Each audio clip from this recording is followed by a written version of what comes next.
जैसा कि अभी सर के द्वारा आप लोगों को बताया गया था कि इसमें 6 अभियुक्तों की गिरफ्तारी की गई है और एक सेमी ऑटोमेटेड राइफल, एक देसी पिस्टल और 49 जिंदा कारतूस और 5 मोबाइल फ़ोन जब्त किए गए और पूर्व में AK-47 भी हम लोगों ने इसमें बरामद की थी। तो उस क्षेत्र में विशेषकर सोन नदी और गंगा नदी का जो क्षेत्र है, उसमें नाव के माध्यम से बालू का उत्खनन होता है और वहाँ 2 तरह का मुख्य अपराध होता है। पहला ये कि वहाँ बालू का उत्खनन हो रहा है, वही अपने आप में एक अपराध है, इल्लीगल माइनिंग। दूसरा, जो लोग वहाँ से बालू उत्खनन करके ले जाते हैं, तो उनसे पर नाव के हिसाब से 3000 से लेकर 6000 रुपए की वसूली की जाती है। इसके अलावा जो नाविक यात्रियों को एक किनारे से दूसरे किनारे तक ले जाते हैं, तो उनसे भी पर फेरी के हिसाब से एक्सटॉर्शन इन रंगदारों द्वारा किया जाता है। तो इसमें ये 2 तरह के मुख्य अपराध सम्मिलित थे। इन्हीं पर काबू पाने के लिए वरीय पुलिस अधीक्षक महोदय पटना द्वारा हम लोगों को दिशा निर्देश प्राप्त था। उसी में हमारी इसमें इंटेंसिव कार्रवाई हो रही है। तो कल हम लोगों के पास इनपुट ये था कि ये लोग अमनाबाद नाम की जो जगह है, वहाँ पर ये इस तरह की घटनाओं को अंजाम दे रहे हैं और चूँकि पुलिस इसमें लगातार कार्रवाई कर रही है, एक्सपोज़ ना हो जाए, तो इसको बड़े अच्छे ढंग से प्लान किया गया था और एक भाड़े की नाव ली गई थी, जो बालू उत्खनन के कारण उपयोग होती थी। उसमें हमारी पूरी टीम सिविल ड्रेस में थी और कुछ वर्दी में गए थे, जिन्होंने बाद में कोर्ट में जाकर ये वर्दी चेंज की थी, जिससे किसी को शक ना हो। और इस कार्रवाई को किया गया। अर्ली मॉर्निंग 2 से 3 बजे के बीच में वहाँ पुलिस पहुँचती है और फिर वहाँ कार्रवाई होती है। इन लोगों को चेतावनी दी जाती है कि आप सरेंडर करिए।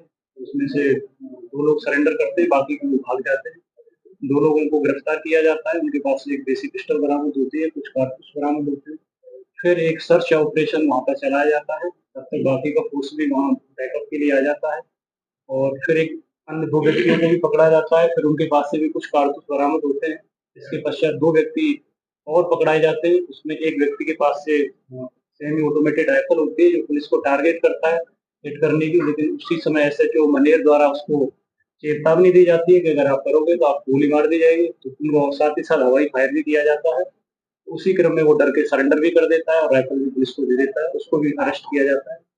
और इस तरह से ऑपरेशन किया गया था और 9:30 बजे के आसपास सुबह मॉर्निंग में खत्म हुआ और अभी इन 6 अभियुक्तों को गिरफ्तार कर लिया गया है। इनका पूर्व में आपराधिक इतिहास रहा है और ये इस तरह की डकैती की, साथ ही साथ एक्सटॉर्शन की और इल्लीगल माइनिंग की जो अपराध है, उनको ये अंजाम ये सभी कहाँ के रहने वाले हैं और हथियार कहाँ से लाया गया था?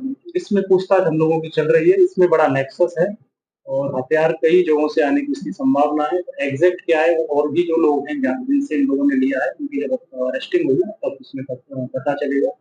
कुछ लोग इसमें कोइलवर के रहने वाले हैं, कुछ सरैया के हैं और कुछ समधा के रहने वाले हैं। किस गैंग के सदस्य थे? ये अनीस का गैंग है इसमें और ये गैंग संचालित करता है और पूर्व में भी इस गैंग की एक्टिविटी उस क्षेत्र में देखी गई है बरसों से और पुराना गैंग। अनीस कहाँ है?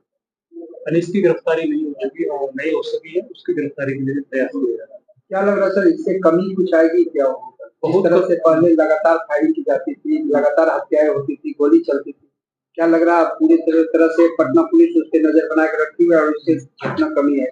जब से सर एसएसपी सर का निर्देश हमें प्राप्त हुआ था, आप देखिए इसमें 2 महीने के अंदर एक भी सिंगल इंसिडेंट न तो मर्डर का न फायरिंग का मनेर बेटा और ओसवाली क्षेत्र में दर्ज हुआ। पटना के अंतर्गत 2 थाने बाउंड्री जिनकी लगती है यहाँ से बिल्कुल आरा वाले डिस्ट्रिक्ट सारण, एक भी सिंगल इंसिडेंट नहीं हुआ है। उसी का परिणाम है। ऐसा नहीं, ये तो उपलब्धियां हैं। पुलिस के ऑपरेशंस अल्टरनेट डेज पर चल रहे हैं, 1 दिन बाद 2 दिन बाद, कभी-कभी लगातार चलते हैं, दिन में भी जाते हैं। कोई भी न तो फायरिंग की घटना हुई है और न ही ऐसी कोई मर्डर की घटना हुई है। ये जो घटनाएँ बिल्कुल शून्य स्तर पर आई हैं। माइनिंग भी आप वहाँ देखोगे, जब करीबन हम लोग उसमें डाटा कलेक्ट कर रहे हैं, 200 से 300 के आसपास नाव हुआ करती थी 2-3 साल पहले। अभी उनकी संख्या जब 2 महीने पहले तक 60 से 70 के आसपास थी, अभी जाकर देखिएगा 40-50 पे आई। ये नहीं कह रहे हैं कि इल्लीगल माइनिंग शून्य स्तर पर पहुँच गई है, वो नहीं हम दावा कर रहे हैं, लेकिन बहुत कमी आई है माइनिंग में भी और अपराध की घटनाएँ शून्य। लगातार अपराधी भोजपुर और छपरा की गिरफ्तार किए जा रहे हैं। क्या भोजपुर पुलिस या छपरा पुलिस सहयोग नहीं लिया जा रहा है? नहीं लिया जा रहा है, इसमें एसटीएफ का भी सहयोग होता है, वो पुलिस की कार्रवाई कर रही है उनके द्वारा भी और एक्साइज की टीम भी बीच-बीच में आती है, उनके द्वारा भी। और कि जो सोन नदी का क्षेत्र है, वहाँ पे अवैध बालू उत्खनन को लेकर काफ़ी क्रिमिनल एक्टिविटीज़ होती हैं और पूर्व के कई सालों में देखा गया है कि वहाँ अक्सर हाँ गोलीबारी होती है वर्चस्व की लड़ाई को लेकर और बालू के कारोबार पे कब्जा को लेकर कई हथियारों का इस्तेमाल भी किया जाता है। इसी में इसको कंट्रोल करने के लिए और इसको समाप्त करने के लिए पटना पुलिस के द्वारा काफ़ी कारगर प्लान बनाया गया था। इसका नेतृत्व सम नगर पुलिस अधीक्षक पश्चिमी के द्वारा किया जा रहा है और इसमें डोमिनेंस के लिए पुलिस के द्वारा लगातार वहाँ पे, चाहे वो ज़मीन से हो या नाव के द्वारा हो, नदी में लगातार कार्रवाई की जा रही है। और आप लोग अवगत भी हैं कि 24 अगस्त को AK-47 भी बरामद हुआ था और इसी क्रम में लगातार वहाँ पर रेड छापेमारी चल रही थी। कल भी वहाँ पे नगर पुलिस अधीक्षक पश्चिमी के नेतृत्व में कार्रवाई करते हुए वहाँ पे कार्रवाई की गई और इसमें 6 लोगों को गिरफ्तार किया गया है। उनके पास से एक 3.315 बोर का एक सेमी ऑटोमेटेड राइफल, एक देसी पिस्टल और 49 जिंदा कारतूस बरामद किया गया है। ऑपरेशन के बारे में डिटेल्स जो हैं नगर पुलिस अधीक्षक पश्चिमी बताएंगे आप लोगों को। मैं आप लोगों को ये भी ऐड कर दूं कि इसी का एक चूँकि पुलिस की एक्टिविटी वहाँ काफ़ी बढ़ी हुई है, इसी कारण से आप लोग देखे होंगे कि इस वर्ष कोई भी अप्रिय घटना इस तरह की नहीं हुई है।